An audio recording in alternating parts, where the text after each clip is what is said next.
They're back to 40 years ago, in the early 70s.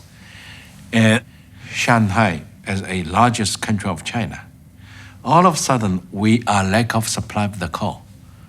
Because our coal plant here rely on supply of the coal from Shanxi province every day to have electricity generation. And all of a sudden, the mayor realized the coal reserve only can last for 3 days. Otherwise, the whole city will black out. No electricity. So the mayor went to Beijing to seek the help from the central government, and he met with Premier Zhou Enlai at that time. And Zhou Enlai told him, I can resolve the issue for the time being to guarantee you will have the coal supply for the next, a few months and so on and so forth. But in order to resolve the issue, finally, you have to start to look into the nuclear option. So the mayor of that time of Shanghai went back to city, and the first thing that we tried to build is molten salt reactor. It's not the water reactor.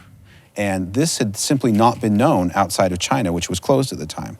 We picked this as our priority to have a research on it is simply because it will be thorium-based, and thorium is the resources that China has the resources here. In Oak Ridge, we ran the reactor with uranium, but kept in mind the possibility of using thorium, and that was our goal. Who would have thought? All the energy we ever needed, right under our feet. Thorium, the energy of the future. These pop-ups are driving me mad. You want the thorium mine? Okay, here it is.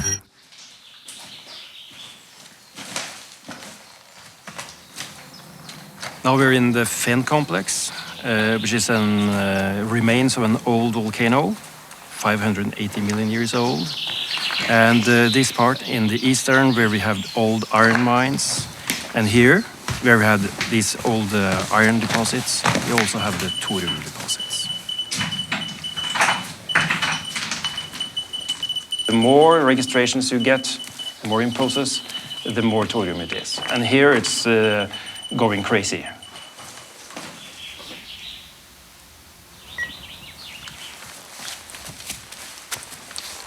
This is the highest concentration of thorium in Europe, I will say. Wow. And compared to the energy of all oil and gas produced and can be produced from the Norwegian shelf, this thorium here contains an energy that is between 10 and 100 times more than the energy on the Norwegian continental shelf. So that's a lot. Well, back in those days, we also felt that we should run the molten salt reactor on the thorium fuel cycle.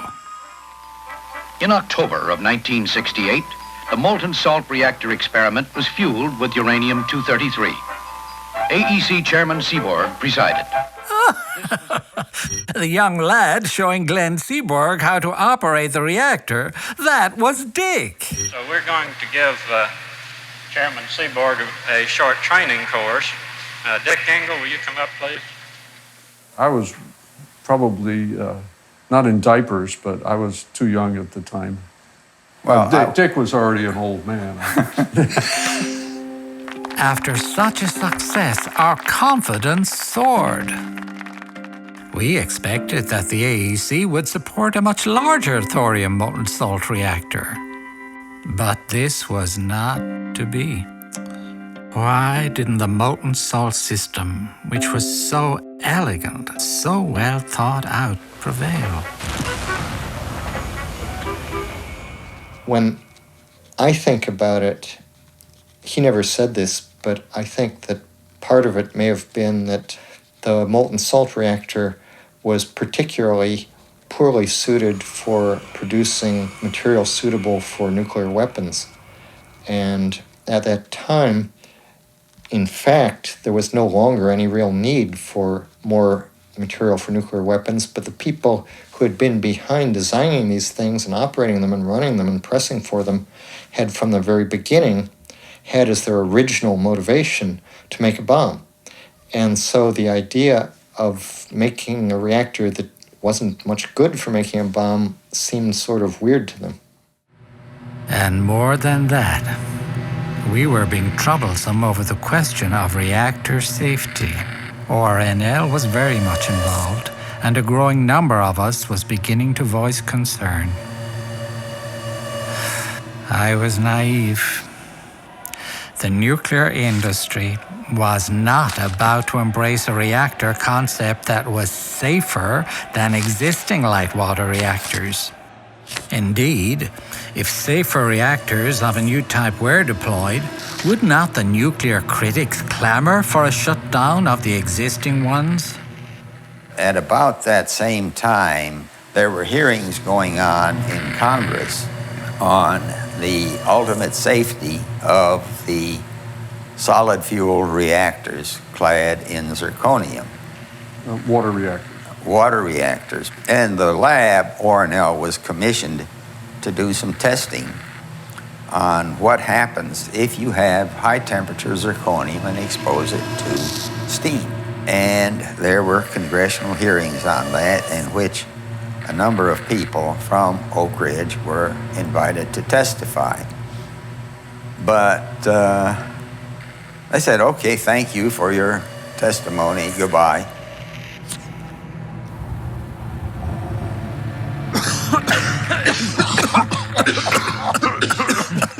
Chet Hollyfield, congressman and chairman of the Joint Committee on Atomic Energy, finally blurted out, "Alvin, if you are concerned about the safety of reactors, then I think it's time for you to leave nuclear energy." At that time, I was a hippie, and this was the Vietnam War, and so you hated your parents and so on and so forth, but I always, even then, was very proud of him for getting fired for that reason. So, by 1973, I was, to put it bluntly, fired. In Japan, despite the enthusiastic support, the molten salt reactor never got very far. だからすっかりそのアメリカの技術の原子炉になってしまったと。でしかも最初の福島1号炉、今度事故のあった福島1号炉なんてのはほとんどそのまま短期方式でアメリカのデザインのものをアメリカ、そのまま日本に建てたということがね。As for China, 这个堆在1971年的9月达到临界之后，运行了一段时间，做了大量的实验。实验结果证明，或者说实验显示，当时的中国在很多方面科学技术水平和工业能力还不足以支撑发展一种新型的反应堆，像熔岩堆这样的新型反应堆，所以当时的计划就改成了水堆。 So they had pursued it and had set it aside because of challenges in developing some of the structural materials.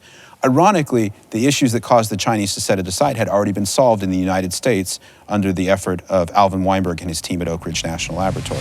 and so LWRs proliferated. I tried to convince the nuclear industry people that a reactor meltdown was all but certain within the next few decades. I expected my prediction to goad the industry into action, but no. The industry representative's reaction was mooted. Then, in 1979, 3 Mile Island occurred.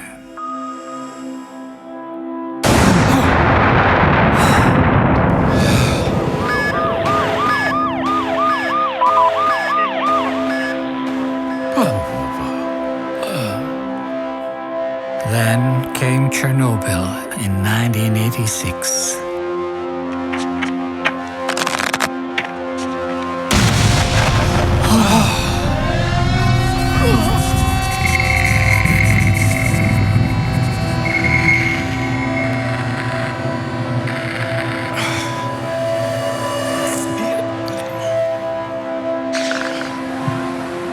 And then...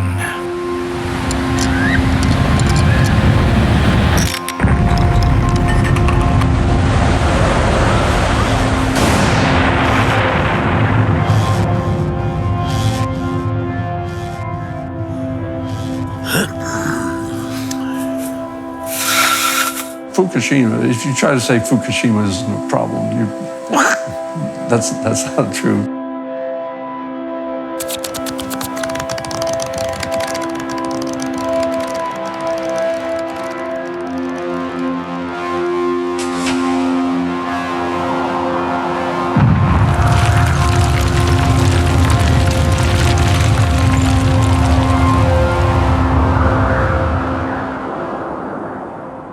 Les failles de sûreté qui sont mises en évidence par un accident comme Fukushima sont des failles de conception. Il est impossible pour l'industrie nucléaire de répondre de manière satisfaisante aux problèmes intrinsèques de sûreté qu'elle a induits à la conception des réacteurs existants.